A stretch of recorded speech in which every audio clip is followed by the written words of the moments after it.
बीमा भारती रुपौली विधानसभा उपचुनाव के लिए अपना नामांकन करवा चुकी हैं। राष्ट्रीय जनता दल ने उनको अपना उम्मीदवार बना दिया है। उसके बावजूद बीमा भारती का मुश्किल जो है वो कम होने का नाम नहीं ले रहा है। हम ये बातें क्यों कर रहे हैं? क्योंकि बीमा भारती के बेटे राजा जो है पहले से गोपाल यादव का हत्याकांड के लिए दोषी पाए गए हैं। उनके खिलाफ पहले से अरेस्ट वारंट जारी किया गया था।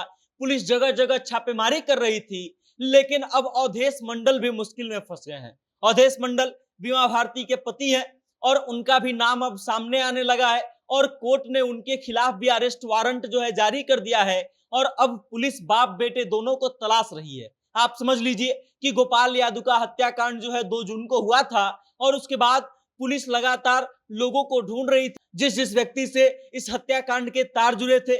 जब पुलिस ने अपराधियों को पकड़ा तो राजा का नाम सामने आया और राजा का नाम सामने इस तरीके से आया कि हत्याकांड के बाद जो है अपराधी राजा से मिलने पहुंचते हैं। उसके बाद अपराधियों ने यह भी कबूल किया कि राजा ने ही जो है हत्या के लिए सुपारी दिया था, उसने गन का इंतजाम किया था और शूटर को 5 लाख रुपए दिए गए थे।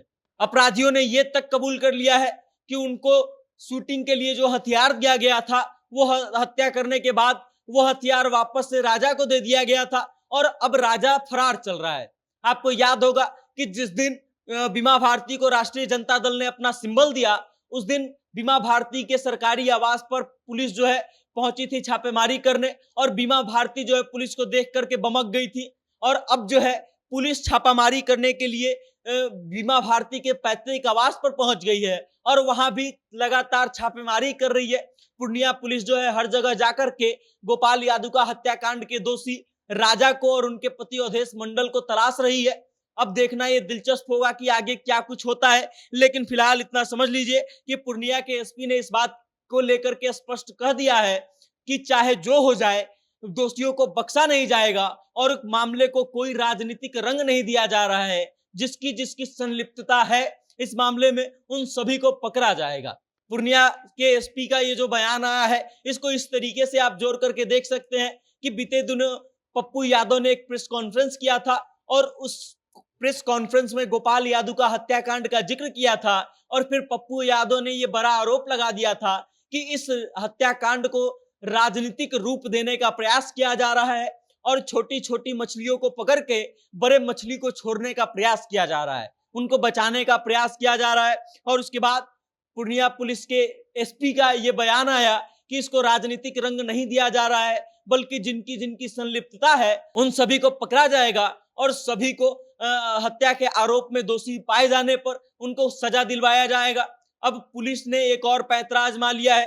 कोर्ट में जो 4 अपराधी पकड़े गए हैं उनके रिमांड के लिए भी उसने आवेदन कर दिया है और कोर्ट अगर पुलिस को ये रिमांड ग्रांट कर देता है तो फिर पुलिस उन चारों को एक साथ बैठा करके पूछताछ करेगी और उसके बाद फिर और खुलासे भी हो सकते हैं। लेकिन अभी तक के हुए खुलासे में ये बात लगभग तय हो गया है कि बीमा भारती के बेटे राजा और उनके पति अवधेश मंडल भी बुरी तरीके से इस हत्याकांड मामले में फंस चुके हैं और अब आगे बीमा भारती क्या करेंगी या फिर रुपौली विधानसभा का उपचुनाव पर इस बात का क्या असर पड़ेगा ये देखना दिलचस्प होगा। बाकी आपको क्या लगता है कि राजा और अवधेश मंडल को जो पकड़ने के लिए पुलिस छापेमारी कर रही है ये कितना सही है और आपको क्या लगता है कि वह क्या वास्तव में इस मामले को राजनीतिक रंग दिया जा रहा है? अपनी राय कमेंट के माध्यम से हम तक जरूर भेजिएगा और देखते रहिएगा जनता जंक्शन। बहुत बहुत धन्यवाद।